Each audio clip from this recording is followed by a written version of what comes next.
कि जब चारों ओर अंधेरा छा रहा हो, कोई अपना न दिखाई दे रहा हो, केवल दुख ही दुख, अशांति ही अशांति, उस समय आप देखिएगा भारी से भारी संकट की निवृत्ति के लिए एकमात्र उपाय है। यदि आप भजन नहीं करते तो आप दिमाग में लिख लीजिए, चाहे अपनी नित्य डायरी में लिख लीजिए। आप एक बात पर विश्वास कर लीजिए कि आपको कोई भी सुखी नहीं कर सकता। यदि आपको कोई सुखी कर सकता है तो आप हैं। बिल्कुल घनीभूत अर्थात ठोस बात है, इसे समझ लेना। यदि आप अपने विचार के द्वारा, विवेक के द्वारा अधर्माचरणों का त्याग करके धर्म पूर्वक जीवन व्यतीत करते हुए भगवान नाम जप करते हैं, तो पूर्व पाप कर्म के अनुसार जब देह रचा गया तो उसमें जो प्रारब्ध दुख सुख का है वो तो आएगा, पर आपको परास्त नहीं कर पाएगा। और आगे आपके लिए महासुख है जो दुख और सुख दोनों से परे है। अखंड प्रसन्नता, अखंड आनंद, वो केवल आपके करने से होगा।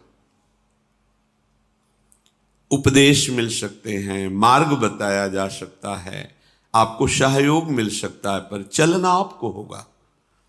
यदि आप नहीं चले तो ये कहीं भ्रम हो कि मैं कहीं जाऊं और मेरी दुख निवृत्ति हो जाए, तो इस भ्रम को छोड़ देना आप।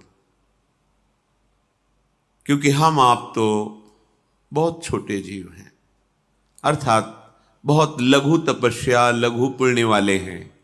हम उन महापुरुषों की बात करते हैं जिन्होंने आजीवन ऐसा तप संचय किया, फिर भी उनके शरीर में भारी से भारी दुख देखे गए। ये दुख और सुख एक भ्रमात्मक इंद्रजाल है माया का, ना दुख है न सुख है। जैसे जो सपने सिर काटे कोई, बिन जागे दुख दूर न होई। ऐसे स्वप्न में तुम चक्रवर्ती सम्राट बन जाओ तो जगने पर तुम थोड़ी रहोगे, तुम जो हो वही होगे। हम भगवान के चिदानंद अंश हैं।